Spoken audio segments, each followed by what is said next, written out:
Good morning, everyone. Today I want to talk about something that matters deeply. How we can genuinely transform our physical and mental health. Not through wishful thinking or half measures, but through a systematic approach that actually works. Part 1. The complete blueprint and military-grade execution. We've developed what we call our 3-step program for achieving real well-being. Not the Instagram version, but the kind that fundamentally changes how you feel every single day. Steps 2 and 3, where the real work happens. Step 2 focuses on proper nutrition. But Step 3, that's where most people fall short, and it's where we demand absolute precision. Step 3 is about military-grade rapid transformation. I'm not being dramatic, I mean genuinely military in its discipline. This requires exact measurements, strict compliance, and zero compromise. Here's what that means practically. Every food item must be completely free from synthetic fertilizers, pesticides, and herbicides if you're growing it yourself. You only plant what you're actually going to eat. There's no room for close enough or good enough. Let me give you a concrete example.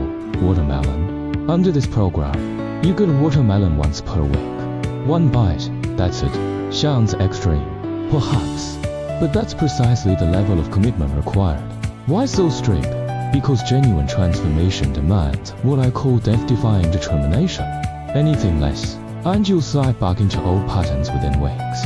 Part 2. Building support systems for those who need them. Now, I'm realistic. I know most people hear this and think, I could never do that. And you're probably right, not because you're weak, but because willpower alone isn't enough when you're surrounded by the wrong environment. The core problem: people fail not because they lack desire, but because their environment undermines them at every turn. Family dinners become battlegrounds. Social gatherings become tests of willpower. Eventually, someone at home wavers, and the whole household collapses back into old habits. Our solution: creating the right environment. For those who struggle with willpower, we need to engineer the right conditions. That's why we're establishing what we call a wellness retreat center. The concept is straightforward. People come stay with us for extended periods. Not a weekend workshop, I'm talking weeks or months. Long enough that new habits become automatic. Long enough that the external world can't pull you back down. During this time, you're completely immersed in the program. You're not in your environment, you're living in one that's designed to support your transformation. Part 3. Communication across cultures and the power of impact. Here's something we've learned through hard experience. Getting our message across isn't just about having good ideas. It's about understanding how the errant people process information. The translation problem. When we started working internationally, we hit a wall, not a language wall, a thinking wall. You can translate English to Chinese word for word, but when you translate it back, something fundamental is lost. It's not the same either anymore. As we say, Chinese thinking patterns and English thinking patterns are fundamentally different. The words might match, but the underlying concepts don't align. When gentle words fail, sometimes being polite doesn't cut it. When you're to gentlemanly, people nod along and then do nothing. They need to feel the weight of the issue. That's when you need impact, not aggression impact. Instead of saying there's a slight odor, you say it bloody well stinks. The shock value makes people pay attention in a way that polite euphemisms never will. Adapting your message. When we communicate with errant groups, we've learned to adapt our language completely. With Christian communities, we focus on genuine love, not the greeting card version. But love and add as I don't want to see you suffer. I want to see you thrive and enjoy. With Catholic communities, we talk about personal accountability and transformation. You need to change now, not someday. Only by becoming genuinely clean and whole can you return to grace. The key principle: never leave people thinking that story without seeing how it applies to them. Every example, every principle must connect directly to their life. They need to walk away thinking, right, that's exactly what I'm doing wrong. Part 4. Collaboration strategy and complementary styles. We're exploring collaboration with a mentor named Brandon. And this partnership illustrates an important principle about working with others. Brandon's approach. Brandon embodies what you might call the Western gentleman's approach. He's unfailingly courteous, never loses his composure. Creates an atmosphere of mutual respect. He'll deliberately avoid sitting at the head table to ensure everyone feels equal. His collaborators adapt to his style. Our complementary model. Here's our vision for collaboration. Good cop, bad cop. We take the rumor approach direct, demanding. No-nonsense. Brandon provides the gentle, reassuring counterbalance.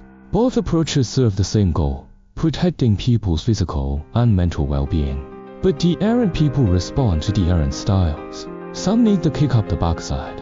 Others need the encouraging hand on the shoulder. By working together, we cover both bases. Part 5. The highest standard, pure service without ego.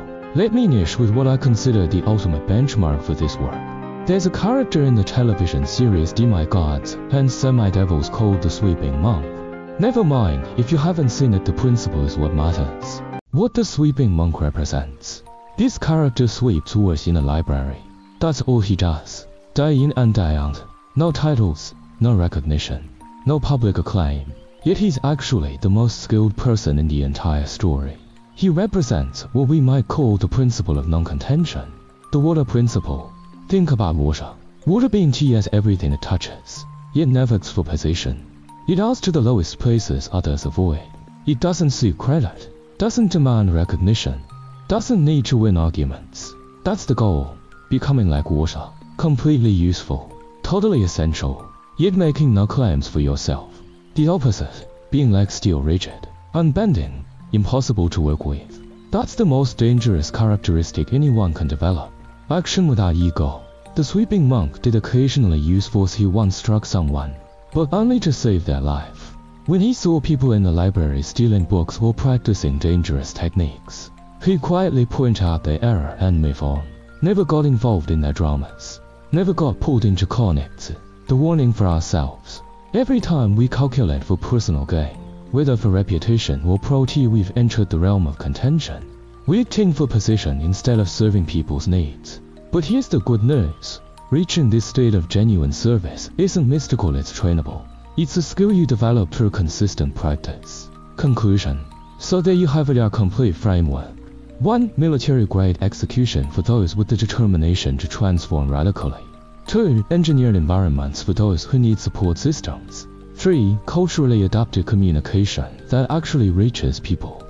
4. Collaborative models that leverage complementary strengths. 5. Ego-free service as the ultimate standard. This isn't about being perfect. It's about being genuine, being systematic, and being committed to outcomes that actually matter. Thank you.